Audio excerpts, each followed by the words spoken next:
नमस्कार, मैं हूं मोहिनी और आप सबका स्वागत है हमारे इस खास शो में।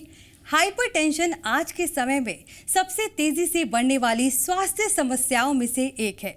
हाइपरटेंशन को आमतौर पर हाई ब्लड प्रेशर भी कहते हैं। इस बीमारी का समय रहते इलाज कराने के लिए सबसे पहले जरूरी है इसके लक्षणों को पहचानना। आमतौर पर ये तब होता है जब ब्लड वेसल में बहुत ज़्यादा दबाव होने लगता है। इसे अगर गंभीरता से नहीं लिया गया तो स्थिति ज़्यादा बिगड़ सकती है। इसके बहुत से कारण हैं, जैसे बढ़ती उम्र, मोटापा, खराब खान पान, खराब जीवन शैली और क्या के कारण हैं हाइपरटेंशन के। कैसे इससे बचा जा सकता है, कैसे आप हाइपरटेंशन से दूर रह सकते हैं, ये बताने के लिए हमारे साथ मौजूद है doctor Abhinit Gupta, MD, DM, cardiology, AIIMS, New Delhi, gold medallist, FIACM, FS, CAI, USA, associate director cardiology, regency health Kanpur, doctor Ajay Pratap Singh, MBBS, MD, DM, cardiology, gold medallist, KGMU, Lucknow, consultant interventional cardiologist, the vita nova clinic, Lucknow, and SCPM group of hospitals and education, Gonda, doctor Deep C Pant, MD, DM, cardio, FESC, director Shri Vedanta and senior consultant cardiologist, Shri Vedanta multi super speciality hospital and research institute, Bareilly. आप सभी का स्वागत है हमारे इस खास show में।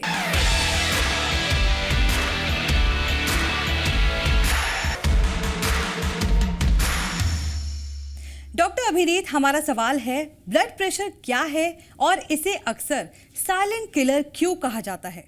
देखिए, ब्लड प्रेशर एक फोर्स है जो कि ब्लड कॉलम जो आर्टरीज में फ्लो करता है, तो वो जो लेटरल वॉल्स पर फोर्स एक्सर्ट करता है, उसे जब हम मेजर करते हैं तो ब्लड प्रेशर कहते हैं।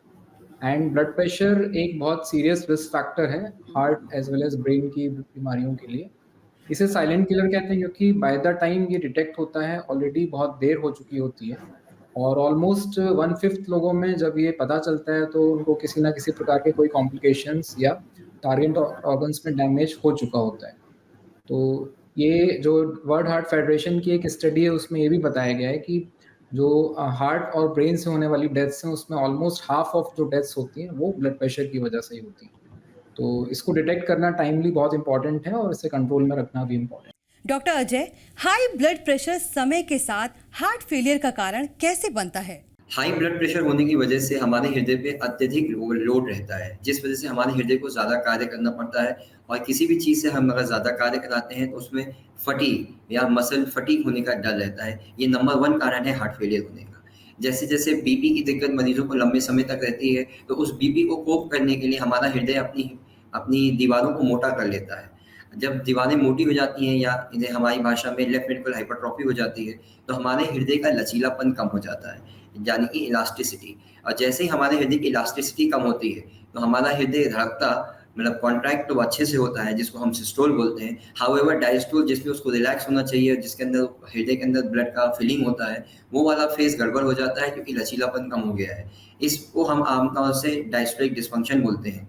एंड ये आजकल ये हमारे युग में सबसे कॉमन कारण है हार्ट फेलियर होने का। ऐसे मरीजों में हार्ट का पंपिंग नॉर्मल होता है, इजेक्शन फ्रैक्शन नॉर्मल होता है, बट हमारे मरीजों को सारे ही हार्ट फेलियर के सिम्टम्स जैसे कि पाँव में सूजन आना, लेटने पे सांस फूलना, चलने पे हांफा छूटना, बहुत जल्दी थकान हो जाना जैसी दिक्कतें रहती हैं। डायस्टोलिक डिस्फंक्शन का मेन कारण LVH है, लेफ्ट वेंट्रिकल हाइपरट्रॉफी, जिसका मेन कारण हाई ब्लड प्रेशर है। हाई ब्लड प्रेशर होने की वजह से हमारी जितनी भी खून की नसें हैं या ब्लड वेसल्स हैं, इनमें एक्सेसिव शियर या खिंचाव का प्रेशर रहता है, जिस वजह से उनमें डैमेज होने की वजह से, हाइपरटेंशन की वजह से जो बाकी अंगों को असर पड़ता है, वेस्कुलर डैमेज होता है, जैसे कि आँखों की रोशनी जाना या रेटिनल हेमरेज हो जाना, जैसे कि किडनी में किडनी डिजीज हो जाना, क्रिएटिनिन का बढ़ जाना, पेशाब कम होना, और हार्ट की खून की नसों में डैमेज होने की वजह से हार्ट अटैक जैसी गंभीर बीमारियां होने के चांसेस होते हैं। अत्यधिक बीपी होने की वजह से हमारा शरीर पानी की मात्रा को ज़्यादा रोकता है, जिस वजह से हमारे हार्ट पे और ज़्यादा लोड पड़ता है, जैसे जो कि एक विशियस साइकिल है, that is LVH begets volume overload and volume overload begets to hypertension. इसके साथ-साथ अत्यधिक ब्लड प्रेशर या रक्तचाप होने की वजह से जिसको हम कंट्रोल ना कर पाएँ, हमारा हृदय कुछ समय के बाद फिर फैलना स्टार्ट हो जाता है, जिसको अक्सर लोग इस एक्स-रे में कार्डियोमेगाली बोलते हैं या ईसीजी में लेफ्ट वेंट्रिकुलर वॉल्यूम ओवरलोड बोला जाता है। इसकी वजह से हमारा हृदय जब फैलना चालू हो जाता है, तो उसका और हृदय का पंपिंग गिरना चालू हो जाता है, जिस वजह से आखिरी में हार्ट का पंपिंग कम होने की वजह से मरीज़ को हार्ट फेलियर का दिक्कत होता है। तो ये कुछ कारण हैं जिनकी वजह से हार्ट फेलियर हाइपरटेंशन की वजह से होता है। और भी कारण हैं जैसे कि अगर उच्च रक्तचाप की वजह से मरीज़ को कोई लंबी बीमारी हो गई जैसे कि किडनी की बीमारी, सो और बीपी बढ़ता रहता है जिसके साथ ये हार्ट फेलियर की दिक्कतें बढ़ती चली जाती हैं। सो ये बहुत ही ज़रूरी है कि हम ये समझें कि हाइपरटेंशन जो कि इतनी मामूली और इतनी कॉमनली सीन बीमारी है, जिसकी वजह से इतनी गंभीर हार्ट फेलियर की बीमारियाँ आ चुकी हैं। अगर इसको समय पे पहचान लिया जाए, तो हम हार्ट फेलियर के इंसिडेंस को कम कर सकते हैं, बीपी को कंट्रोल कर सकते हैं और मेजर डिजीज़ बर्डन कम किया जा सकता है। और सबसे इम्पोर्टेंट बात ये है कि डायस्टोलिक हार्ट फेलियर यानी कि लचीलापन कम होने की वजह से जो हार्ट फेलियर हो रहा है, इसके लिए अभी तक किसी भी प्रकार की मेडिसिन नहीं बन पाई है। कोई भी दवा डायरेक्टली इस चीज़ पे कार्य नहीं करती है। सो हमें इस एंटिटी डायस्टोलिक डिस्फंक्शन या डायस्टोलिक हार्ट फेलियर से बहुत बच के रहने की ज़रूरत है। डॉक्टर देव जानेंगे, हाई ब्लड प्रेशर हार्ट को अफेक्ट कर रहा है, इसके अर्ली साइन क्या हैं? देखिए, जब भी ब्लड प्रेशर हार्ट को अफेक्ट करता है, तो ये जानना बहुत ज़रूरी है कि शुरुआत में कोई सिम्पटम नहीं हो सकते हैं, बिकॉज़ हाइपरटेंशन को हम साइलेंट किलर मानते हैं। लेकिन जब अगर हाइपरटेंशन का इफ़ेक्ट हार्ट के ऊपर एक लिमिट से ज़्यादा होता है, तो सबसे पहले क्या होता है कि हार्ट का जो लचीलापन है, यानी कि जो इलास्टिसिटी है, वो काफ़ी कम हो जाती है।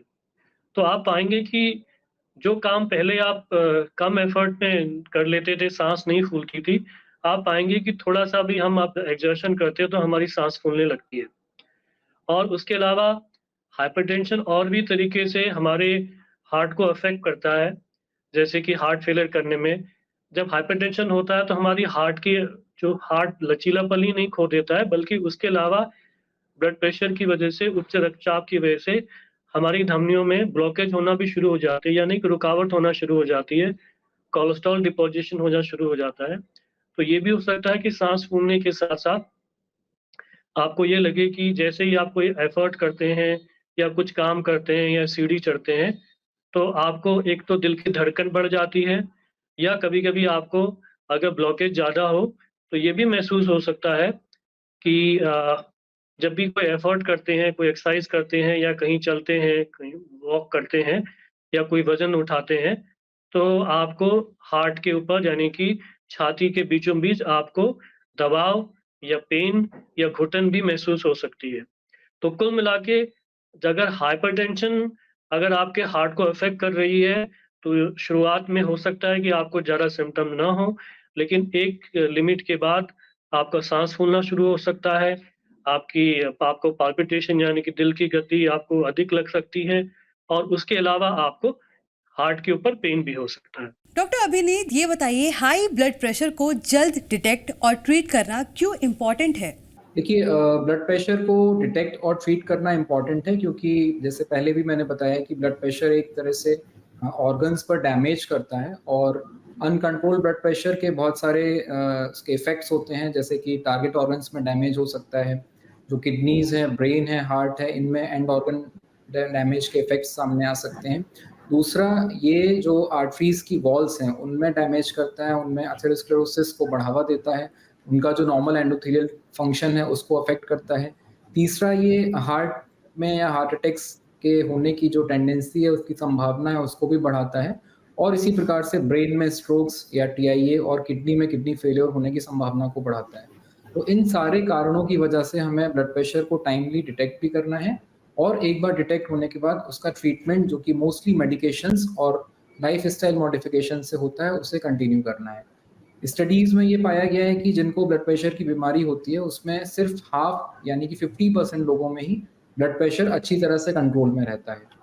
और अनफॉर्चुनेटली ये जो लोग जिनका ब्लड प्रेशर अच्छी तरह से कंट्रोल में नहीं रहता है, इन्हें कभी ना कभी ब्लड प्रेशर से होने वाले कॉम्प्लिकेशंस जैसे कि हार्ट अटैक हार्ट फेल होना, स्ट्रोक या रीनल फेलियर, इन सब का सामना करना पड़ता है। डॉक्टर अजय, जानेंगे लाइफस्टाइल में कौन से चेंजेस हाई ब्लड प्रेशर को मैनेज करने और हार्ट फेलियर को रोकने में हेल्प कर सकता है। अगर देखा जाए सो हाइपरटेंशन का इंसिडेंस आज से 25 से 30 साल पहले हमारे देश में इतना नहीं था, और अगर हम अभी अपने हाइपरटेंशन के इंसिडेंस को देखें, डेटा की बात करते हुए एक आम जनता, आम परिभाषा में अगर देखा जाए तो ये इंसिडेंस लगभग दुगना हो चुका है। इसका मेन कारण हमारी जीवन शैली में बदलाव है, that is the change in our lifestyle, the western culture को कॉपी करना, उसके साथ साथ हमारी फूड हैबिट्स, एडल्ट्रेशन, ये सारे कारण हमारे लाइफस्टाइल के अंदर जो आ रहे हैं, जैसे कि सेडेंटरी लाइफस्टाइल बढ़ता चला रहा है, जिस वजह से हमारे बीपी की दिक्कतें बढ़ती चली जा रही है। हम ऐसा क्या करें कि हमें ये दिक्कतें ना हो? नंबर 1, इसके लिए हमें हमारे लाइफस्टाइल को बदलने की ज़रूरत है। हमें सादा सात्विक भोजन करने की ज़रूरत है। अत्यधिक तेल, घी, चिकनाई, तला हुआ, भुना हुआ कम करने की ज़रूरत है खाने में। सबसे ज़रूरी है कि हम नमक की मात्रा को कम रखें। जैसे कि हमारे डेटा और रिसर्च में कहा जाता है कि अगर हम 2.6 ग्राम से कम नमक खाते हैं तो हमें हाइपरटेंशन या हाइपरटेंशन कंट्रोल करने में काफ़ी मदद मिलता है। 2.6 ग्राम नमक को हम नाप नहीं सकते हैं। इसको अक्सर मैं अपने मरीजों को समझाता हूँ कि अलग से नमक ना खाएं और जो खाने में नमक पड़ रहा है उसको हल्का रखें। एक और नया रिसर्च निकल के आया है जिसके अंदर ये पाया गया है कि अगर नमक में सोडियम की क्वांटिटी कम कर दी जाए तो हाइपरटेंशन होने के चांसेस भी कम होते हैं, और उसके साथ साथ हाइपरटेंशन वाले मरीजों में बीपी कंट्रोल करना भी आसान रहता है। इसके लिए लो सोडियम सॉल्ट अवेलेबल हैं, जैसे कि काला नमक, सेंधा नमक, और काफ़ी ब्रांड्स लग चुके हैं जिसमें लो सोडियम सॉल्ट की वजह से होता है। नंबर 3, लाइफस्टाइल बदलाव करने के लिए, जैसे कि आज 9 to 7 की जॉब हो चुकी है, हमें अपने वर्क शेड्यूल में कुछ बदलाव करना पड़ेगा। जैसे कि हमें इसके अंदर एक्सरसाइज को इनकॉर्पोरेट करना पड़ेगा, एक्सरसाइज करना पड़ेगा। एक्सरसाइज भी किस फॉर्म में? ज़रूरी नहीं है कि आप समय निकालें और जिम जाएं। ज़रूरी ये है कि आप अपने शरीर को फिट रखें, और फिट रखने के लिए मॉडरेट इंटेंसिटी एक्सरसाइज हर मरीज के लिए अलग होती है, बट एक्सरसाइज एक कॉमन मॉडरेट इंटेंसिटी एक्सरसाइज, यानी कि 6 से 8 किलोमीटर प्रति घंटे की स्पीड पे चलना, 20 से 25 मिनट तक स्विमिंग कर लेना कांस्टेंट स्पीड पे, 25 से 30 मिनट का जुम्बा सेशन, या 40 से 45 मिनट का योगा, ये हमारे रक्तचाप को कंट्रोल करने में और बीपी को ना होने में काफ़ी अत्यधिक मदद कर सकता है। इसके साथ साथ हमें हेल्दी हैबिट्स डालने की भी ज़रूरत है। बहुत ज़्यादा consumption of masala and salty things avoid करना है, एंड रेगुलर एक्सरसाइज करना है। द रिकमेंडेशन इज कि आप 25 मिनट एक्सरसाइज रोज करें, हफ्ते में 5 दिन कम से कम, बिना एक दिन ना रखिए। जिसका मतलब है कि सोमवार से बृहस्पतिवार तक आपको 25 मिनट एक्सरसाइज करना है और 2 दिन का हम ब्रेक ले सकते हैं। ज़रूरी ये नहीं है कि हम वेट ट्रेनिंग करें, और अगर आप वेट ट्रेनिंग करना चाहते हैं तो आप वेट ट्रेनिंग भी कर सकते हैं, भले ही उससे पहले आपको एक बार अपने डॉक्टर से या कार्डियोलॉजिस्ट से परामर्श करना चाहिए कि क्या मुझे कोई ऐसी छुपी हुई बीमारी नहीं जिस वजह से कोई भी अनटूवर्ड या इवेंट हम प्रिवेंट कर सकें। डॉक्टर दीप, ये बताइए, हाई ब्लड प्रेशर को कंट्रोल करने और हार्ट फेलियर को रोकने में मेडिकेशंस किस प्रकार हेल्प करती है? देखिए, सिंपल सी बात है कि जब हमारा ब्लड प्रेशर ज़्यादा रहेगा तो हमारी धमनियों में जो है कि हमारे हार्ट की जो धमनियाँ हैं उनमें कोलेस्ट्रॉल डिपोजिशन ज़्यादा होगा, और उसके अलावा क्या होगा कि हमारा हार्ट का लचीलापन कम हो जाएगा, और जब हाई ब्लड प्रेशर होगा तो हमारे हार्ट को भी ज़्यादा काम करना पड़ेगा। तो जब हम मेडिसिन देते हैं तो उससे क्या होता है कि जब हमारा ब्लड प्रेशर रिड्यूस होगा तो उसकी वजह से हमारा जो हार्ट का लचीलापन है वो भी वापस आ जाएगा, और उसके अलावा जो हार्ट को अत्यधिक ब्लड प्रेशर की वजह से काम करना पड़ रहा है तो वो भी जो हार्ट का जो लोड है वो कम होगा। इसका डायरेक्ट फ़ायदा ये होगा कि आप पाएँगे कि जब आप ब्लड प्रेशर की मेडिसिन लेते हैं, ब्लड प्रेशर की आपका कंट्रोल रहता है, तो आपकी फिज़िकल फ़िटनेस भी अच्छी रहेगी।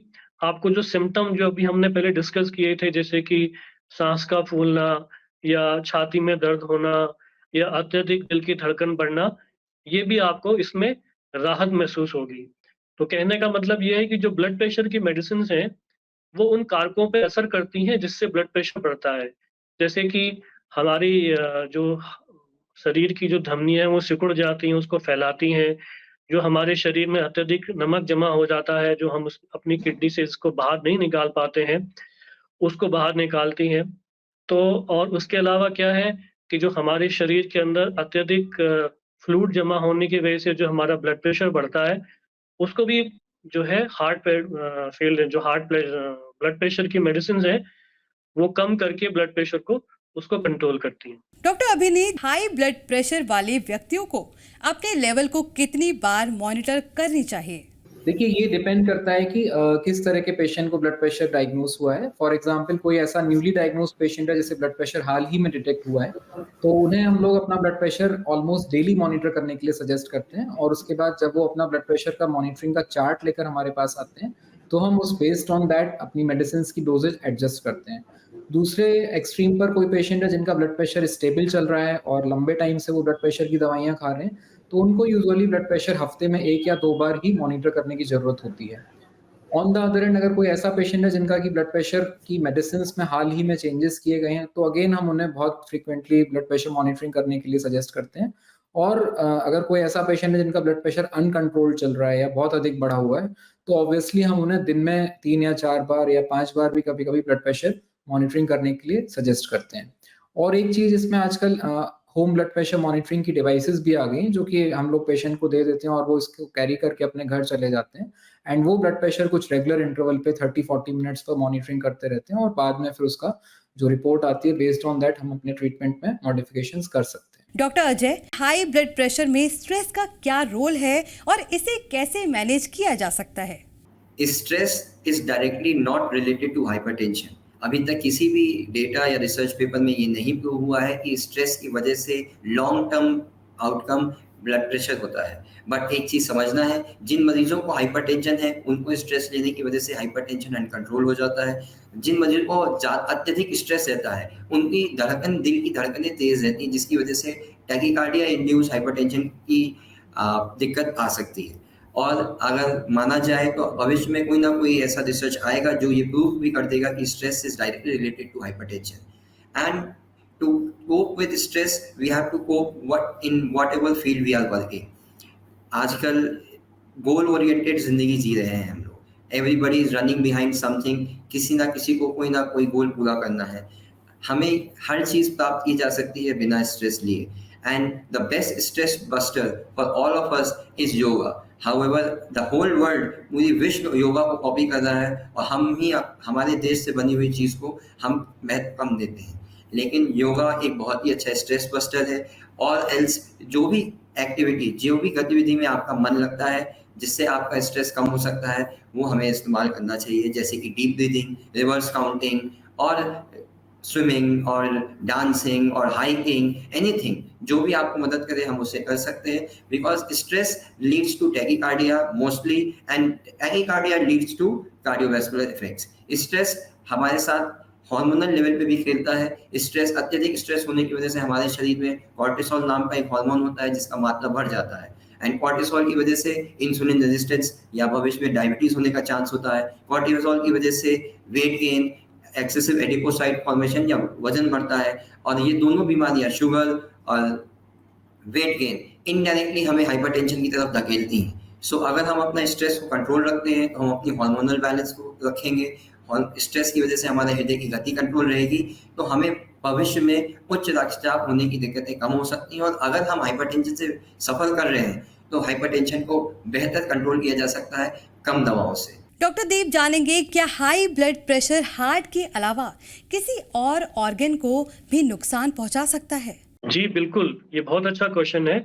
मैं ये कहना चाहूँगा, इनफैक्ट हाई ब्लड प्रेशर शरीर के सभी अंगों को नुकसान पहुंचा सकता है। लेकिन अगर हम मुख्यतः बात करें तो उनमें शामिल है हार्ट, किडनीज और ब्रेन, और उसके अलावा और भी बहुत सारे अंग हैं जिसको blood pressure directly indirectly effect करता है। लेकिन अगर हम किडनीज की बात करें तो अगर लंबे समय तक ब्लड प्रेशर आपका बढ़ा हुआ रहता है तो किडनी के ऊपर भी असर आने लगता है। शुरुआत में आपको हल्का फुल्का किडनी फेलियर हो सकता है, आपके किडनी के पैरामीटर खराब हो सकते हैं, आपको पूरे शरीर में सूजन आ सकती है। लेकिन अगर हम ब्लड प्रेशर को अनकंट्रोल्ड ही रखेंगे और ब्लड प्रेशर का इलाज नहीं करेंगे तो एडवांस स्टेज में किडनी फेलियर भी हो सकता है, इवन डायलिसिस की या किडनी ट्रांसप्लांट की जरूरत पड़ सकती है। उसके अलावा हमारे मस्तिष्क के ऊपर भी ब्लड प्रेशर का डायरेक्ट इफेक्ट होता है। अगर बहुत लंबे समय तक ब्लड प्रेशर हाई रहे तो कभी-कभी क्या है, सेरेब्रोवैस्कुलर एक्सीडेंट यानी कि ब्रेन की धमनियाँ हमारी लीक कर सकती हैं, उनमें ब्लड लीक हो सकता है, जिसको कि आम भाषा में हम लोग ब्रेन हेमरेज कहते हैं। तो ब्रेन हेमरेज की समस्या भी जो है ब्लड प्रेशर की वजह से पैदा हो सकती है। और उसके अलावा हार्ट की चर्चा तो हमने की है, तो मुख्यतः हम ये कह सकते हैं कि जो 3 मुख्य अंग हैं हमारे शरीर के, जो कि हार्ट है, जो किडनी और ब्रेन, तीनों के ऊपर ब्लड प्रेशर सीधा-सीधा असर डालती है। और उसके अलावा कुछ ऐसे अंग हैं जिन पे इनडायरेक्टली और इनडायरेक्टली इफेक्ट ब्लड प्रेशर का होता है। डॉक्टर अभिनीत, क्या यंग अडल्ट्स में हाई ब्लड प्रेशर के कारण हार्ट फेलियर की प्रॉब्लम हो सकती है? डेफिनेटली देखिए, हाई ब्लड प्रेशर एक वेल नोन रिस्क फैक्टर है हार्ट फेल्योर के लिए। ऑल्दो ये जो हार्ट फेल्योर की प्रॉब्लम है ये ओल्डर एडल्ट्स में ज़्यादा कॉमनली देखी गई है, लेकिन यंग एडल्ट्स में भी अगर ब्लड प्रेशर लंबे समय से बना रहा है, फॉर एग्जांपल 8 टू 10 ईयर से ज़्यादा समय से ब्लड प्रेशर रहा है, तो ऑब्वियसली उनको हार्ट फेल्योर की प्रॉब्लम हो सकती है।